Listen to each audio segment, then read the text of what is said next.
আমার নাম কাইফা। আমার স্বামী আমাকে বিয়ে করার আগে আরও একটি বিয়ে করেছিল। কিন্তু আমার স্বামীর প্রথম স্ত্রী কিছুদিন পর নিজ থেকে আত্মহত্যা করে মারা গিয়েছিল। কিন্তু কেন মারা গিয়েছিল তা আমি জানি না। আমি এখন ওনার দ্বিতীয় স্ত্রী।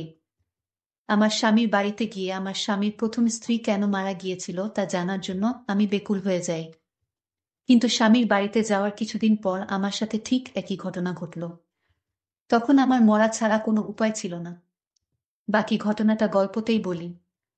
কি প্রকাণ্ড একটা বাড়ি, চারদিকে খুব উঁচু করে প্রাচীর দেয়া, লোহার নিশ্ছিদ্র গেট, চারপাশে কোনো আলো নেই, সব মিলিয়ে বন্দিখানা বলা চলে। এই বাড়িটাই জিহাদের। কাইফা ভয়ে ঢোক গিলে। কিভাবে এখানে থাকবে সে, বাবা মা, দাদি, নীলু বাবা আর মোজাম্মেলকে ছেড়ে? বাড়িতে ঢোকার পর একজন বয়স্ক পুরুষ আর একজন কমবয়সী মেয়েকে দেখতে পেল ওরা। দুজনই সবুজ পাড়ের সাদা শাড়ি পরে আছে, হাতে মোমদানি। জিহাদ বলল, ইলেকট্রিসিটি নেই, একটু পর চলে আসবে, তোমরা চিন্তা করো না। বয়স্কা পুরুষটি কাইফাকে দোতলার একটা রুমে নিয়ে গেল। রুমটা সাজানো, চারপাশে মোমবাতি জ্বালিয়ে রাখা আছে।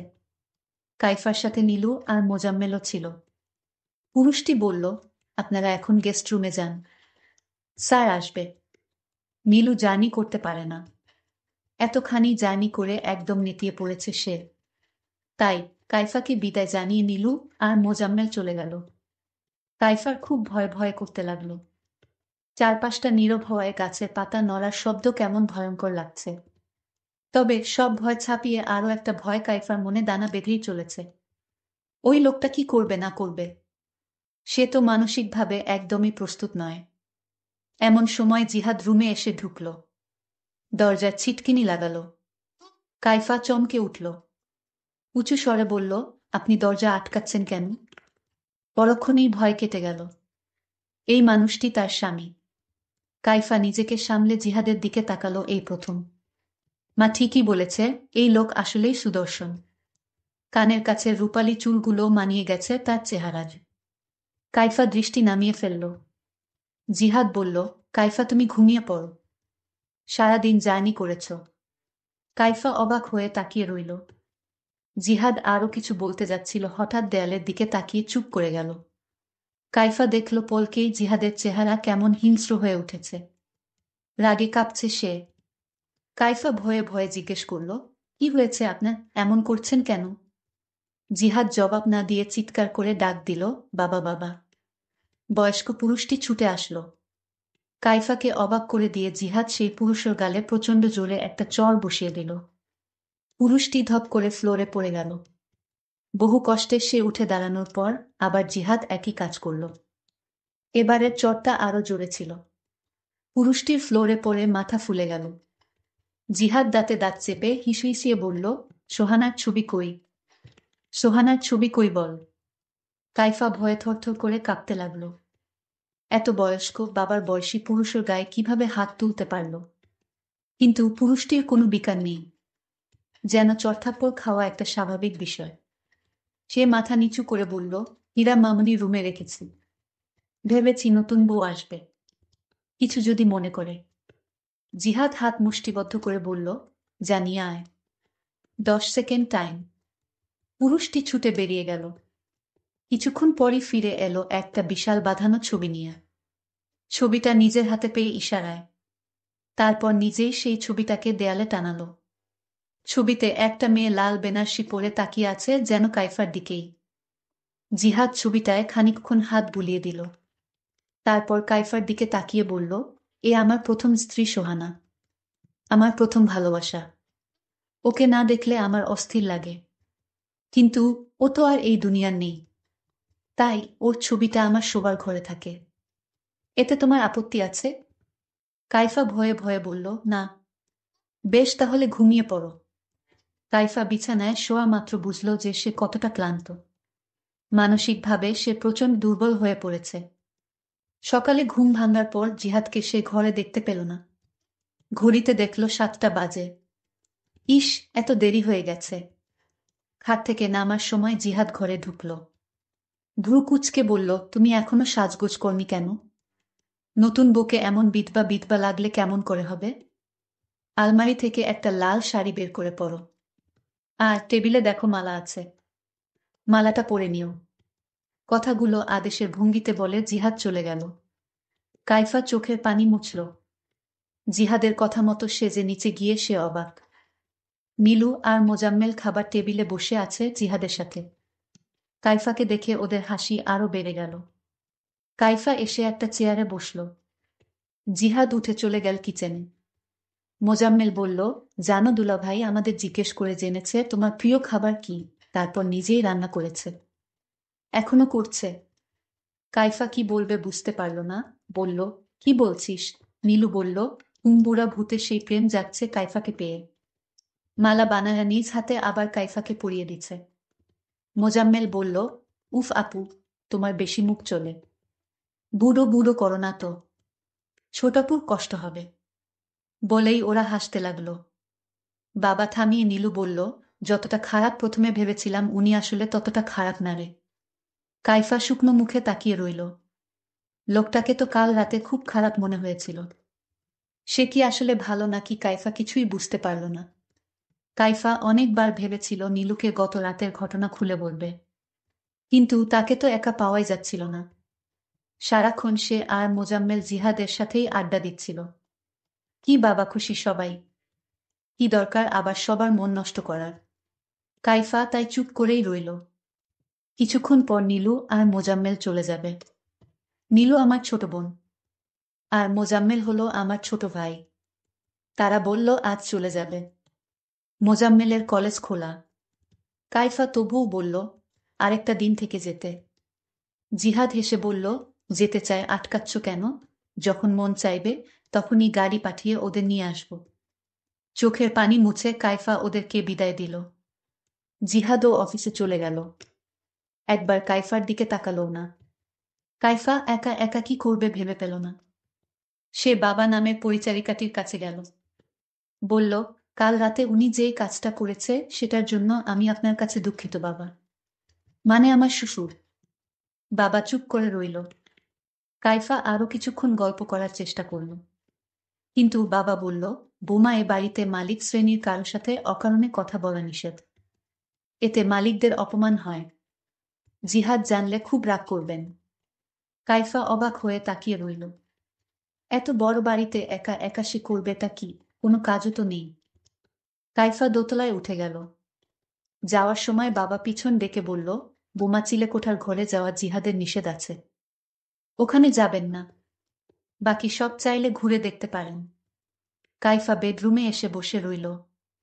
তার ডায়েরিটা বের করল। লিখল, মা, আমার অনেক ভয় করছে। আমি তো এখনো অনেক ছোট। এখনো মানুষের মধ্যে থাকা অন্য রূপ ধরতে শিখিনি। কে খারাপ, কে ভালো বুঝিও না। কেন তুমি আমাকে এত দূরে সরিয়ে দিলে? আমার খুব মন চাইছে এসব কিছু ছেড়ে ছুড়ে তোমার কাছে চলে আসি। কাইফা লেখা বন্ধ করল। দেয়ালে থাকা সোহানার ছবির দিকে তাকিয়ে রইল। ছবিতে সোহানাকে খুব হাসি খুশি দেখাচ্ছে। কাইফার মনে হলো ছবিটির হাসির মধ্যে রয়েছে বিদ্রুপ। সে যেন বলছে, দেখেছিস আমার স্বামী এখনো আমাকেই ভালোবাসে। কাইফার হঠাৎ মনে পড়ল যে জিহাদ আর সোহানার তো একটা মেয়ে আছে। সে কি এই বাড়িতে থাকে না? মেয়েটার নাম সম্ভবত হীরা। গতরাতে বাবা বলেছিল। কাইফা হীরাকে খুঁজতে লাগল। দোতলার শেষ ঘরটার দরজা খোলা। কাইফা একটু উঁকি দিয়ে দেখল একটা 10-12 বছর বয়সী মেয়ের হাত পা বাঁধা। কম বয়সী কাজের মেয়েটি তাকে খাইয়ে দেওয়ার চেষ্টা করছে। হঠাৎ কাইফাকে দেখে কাজের মেয়েটি বিস্ফোরিত চোখে তাকালো। বলল, ম্যাডাম আপনি এখানে এসেছেন কেন? যান তাড়াতাড়ি। কাইফা বলল, তুমি বাচ্চা মেয়েটাকে বেঁধে রেখেছ কেন? বলেই কাইফা হীরার কাছে গেল। হীরা বলল, প্লিজ আপনি আমার বাঁধনগুলো একটু খুলে দিন। কাইফা হীরার দিকে তাকালো। গায়ের রং শ্যামলা। কি টানা টানা চোখ। কি অদ্ভুত মায়া চেহারায়। কিন্তু জিহাদ বা সোহানা কারো সাথেই চেহারার মিল নেই। কাজের মেয়েটি বলল, প্লিজ বাঁধন খুলবেন না। কাইফা কোনো কথা শুনল না। বাঁধন খুলে দেওয়ার সাথে সাথে ঘটালো অদ্ভুত এক ঘটনা। মুহূর্তেই হীরা প্রচণ্ড হিংস্র হয়ে উঠল। চিৎকার করে বলল, শয়তান, লোভী। আমার মায়ের জায়গা কাউকে নিতে দেব না, বলে আচমকা কাইফাকে চড় মেরে বসল। এগিয়ে এসে কাইফাকে ধাক্কা দিয়ে ফেলে দিল। কাজের মেয়েটি কোনো রকমে হীরাকে ধরে রাখল। কাইফা ভয়ে দৌড়ে নিজের রুমে এসে দরজা আটকে দিল। তার সারা শরীর কাঁপতে লাগল। একটু পর দরজার কড়া নাড়ার শব্দ শুনে সে আরো শিউরে উঠল। কিন্তু ওপাশ থেকে আওয়াজ আসলো, ম্যাডাম, আমি কাজের মেয়ে শিখা, দরজা খুলুন। কাইফা দরজা খুলে শিখাকে জড়িয়ে ধরে কেঁদে ফেলল। শিখা বলল, ম্যাডাম, হীরা মামনির মা নেই তো, তাই ও আপনাকে সহ্য করতে পারছে না। এর জন্যই ওকে বেঁধে রাখা হয়েছে। নয়তো ও আপনার সাথে বা আপনার আত্মীয়দের সাথে খারাপ ব্যবহার করত। আপনি দয়া করে স্যারকে কিছু বলবেন না। মেয়েটা বড়ই দুঃখী। শিখা নামক কাজের মেয়েটি এই বলে চলে গেল। কাইফা মনে মনে বলল, আমি নিজেও অনেক অনেক দুঃখী। রাতে জিহাদ ফিরার পর কাইফা সবটা বলে দিল। জিহাদ কাইফার মাথায় হাত রাখল। বলল, তুমি আমার স্ত্রী। তোমাকে অনেক পছন্দ করে আমি ঘরে তুলেছি। তোমাকে অপমান করার অধিকার কারণ নেই। এরপর শিখাকে ডাকল জিহাদ। বলল, যাও হীরাকে নিয়ে এসো। শিখা কেঁপে কেঁপে বলল, স্যার, মাফ করে দেন, বাচ্চা মানুষ। জিহাদ বলল, আরেকটা কথা বললে তোকে। হঠাৎ কাইফাও ভয়ে কাঁপতে লাগল। বিচার দেয়াটা আসলেই উচিত হয়নি। শিখা হীরাকে নিয়ে রুমের দরজার কাছে দাঁড়ালো। জিহাদ ঝাঁঝালো কণ্ঠে জিজ্ঞেস করল, তুমি তোমার মায়ের গায়ে হাত তুলেছ, তোমাকে আমি ক্ষমা করব না হীরা। হীরা তার চেয়েও বেশি ঝাঁঝালো কণ্ঠে বলল, 2 দিন পর পর আপনি একটা করে রক্ষিতা ধরে নিয়ে এসে বলবেন এটা আমার মা, আর আপনি কি ভেবেছেন আপনাকে আমি ক্ষমা করব? জিহাদ দাঁতে দাঁত চেপে বলল, এই মেয়েকে 6 দিন কিছু খেতে দিবে না। শিখা কেঁদে ফেলল, বলল, স্যার, ও এমনিতেই 2 দিন ধরে কিছু খাচ্ছে না, প্লিজ স্যার। জিহাদ বলল, 6 দিন এর আগে এ বাড়ির কোনো খাবার যদি ওকে দিয়েছিস তাহলে তো জানিস আমার কথা অমান্য করলে কি হয়। শিখা হীরাকে নিয়ে চলে গেল। কাইফা কাঁদতে কাঁদতে বলল, বাচ্চা মেয়েটাকে মাফ করে দিন, আমার দোষ সব। জিহাদ কাইফাকে বলল, সতীনের মেয়ের জন্য এত মায়া দেখিও না। ওর ধারে কাছেও যদি তুমি গেছো তাহলে আমার থেকে খারাপ আর কেউ হবে না। কাইফা বলল, আপনি বলেছিলেন আমাকে সহজ হতে সময় দিবেন, তাহলে এখন কেন? জিহাদ বলল, অনেক সময় তোমাকে দিয়েছি। পুরো বাসর রাত আমি পাশের রুমে ছিলাম। হা হা হা করে হাসতে লাগলো। যথেষ্ট সময় দিয়েছি। কাইফা ভয়ে ফ্যাকাশে হয়ে গেল। জিহাদ বাতি নিভিয়ে বেশ কয়েকটা মোমবাতি জ্বালালো। সোহানার ছবির কাছে নিয়েও কয়েকটা মোমবাতি রাখল। বলল, দেখো সোহানা, তোমাকে ছাড়াও আমি চলতে পারি। বলেই কিছুক্ষণ হাসল। কাইফা ভয়ে ভয়ে তাকিয়ে রইল। এরপর জিহাদ বাবার মধ্যেই গা কাঁপিয়ে কেঁদে উঠল। কাঁদতে কাঁদতে রুম থেকে সোহানার ছবি নিয়ে বেরিয়ে গেল। কাইফা কি করবে বুঝতে পারল না। জিহাদের গলা শোনা যাচ্ছে, রাগ করে না সোহানা, কোনো রাগ না। কাইফা ভালো করেই বুঝতে পারছে এর মাথায় সমস্যা আছে। সে খুব বড় বিপদে ফেঁসে গেছে। এখান থেকে পালাতেই হবে। তারপর আমি যখন পালানোর জন্য তৈরি হলাম, তখন আমার শ্বশুর আব্বা আমাকে বলল, বোমা, তুমি এভাবে পালিয়ে যেও না। জিহাদকে যদি তোমার ভয় লাগে তাহলে তুমি আমার রুমে থাকো, তাও তুমি পালিয়ে যেও না। শ্বশুরেরও কথা আমি কিছুতেই ফেলতে পারিনি। আর তাই শ্বশুরকে বললাম, আপনার ছেলের মাথায় কি কোনো সমস্যা আছে? শ্বশুর বলল, না, সমস্যা নেই, তবে তার প্রথম স্ত্রী মারা যাওয়ার পর থেকে মাঝে মাঝে এরকম হয়ে যায়। শ্বশুর অনয় বিনয় করে বলল, মা, তোমার যদি ভয় করে তাহলে তুমি আমার রুমে থাকো। একদিন পার হয়ে গেলেই দেখবে জিহাদ আগের মতো হয়ে গেছে। তোমার সাথে ভালো আচরণ করবে, তাকে ভালো হতে একটু সময় লাগবে। তোমার যত্ন পেলে সে তাড়াতাড়ি সুস্থ হয়ে উঠবে। তবে আমি মনে মনে চিন্তায় পড়ে গেলাম, সুর তার রুমে থাকতে কেন বলল? এর মধ্যেও কি রহস্য আছে? আরও তো অনেক রুম পড়ে আছে, ওই রুমে থাকার কথা না বলে শ্বশুর তার নিজের রুমে থাকার জন্য কেন বলল? ঠিক আছে, দেখি কি হয়। আমি শ্বশুরের রুমে আমার স্বামীর ভয়ে শুয়ে পড়লাম। আমার শ্বশুর নিচে পাটি বিছিয়ে শুয়ে পড়ল, আর আমি কাঠে শুয়ে পড়লাম। কিন্তু আমার চোখে কিছুতেই ঘুম আসতেছিল না। আমি ঘুমানোর চেষ্টা করলাম। হঠাৎ স্বামীর ডাক শুনতে পেলাম। স্বামী আমার নাম ধরে ডাকতে লাগলো, কাইফা, এই কাইফা, তুমি কোথায়? শুনছো না তোমায় আমি ডাকছি? কাইফা তার স্বামীর কথাগুলো শুনতে পেল। কিন্তু কোনো উত্তর দিল না। তারপর আমার স্বামী নিশ্চুপ হয়ে ঘুমিয়ে গেছে মনে হয়। আমার শ্বশুর ভেবেছিল আমি ঘুমিয়ে গেছি, তাই শ্বশুর ধীরে ধীরে পাটি থেকে উঠল। আমি লক্ষ্য করছিলাম সুর আব্বা কি করে। তখন শ্বশুর আব্বা দেখলাম আমাকে একটা ডাক দিল, বুমা। যখন আমার কোনো সাড়া পেল না, আবার ডাক দিল। যখন কোনো সাড়া পেল না, তখন চুকেশ থেকে একটা সাদা রুমাল বের করল, আর সেই রুমালে কি যেন মিশ্রিত করল। তারপর আমার মুখের উপর ছুঁড়ে মারল। আমি তখন সাথে সাথে জ্ঞান হারিয়ে ফেলি। তারপর সকাল হলো, আমার যখন জ্ঞান ফিরল, আমি বুঝতে পারছি আমার সাথে কি হয়েছিল। আমার কাছে ব্যাপারটা অদ্ভুত মনে হলো। কেন আমার সাথে এমনটা হলো? আমি কি দোষ করেছি এই পরিবারে? আমি তো একটা গরিব ঘরের মেয়ে, কেন আমাকে সুর এবং আমার স্বামী আমার সাথে এরকম আচরণ করবে? আমি কি দোষ করেছি? আল্লাহর কাছে বারবার ভিক্ষা চাইছিলাম, আল্লাহ, এ পরিবার থেকে আমাকে বাঁচাও। আমি যখন রুম থেকে বের হচ্ছিলাম, তখন কাজের মেয়েটি আমাকে বলল, ম্যাডাম, আপনি কই ছিলেন? আপনার স্বামী আপনাকে খুঁজছিল। আমি কাজের মেয়েটির সাথে আজ ঘটে যাওয়া ঘটনাটা শেয়ার করলাম।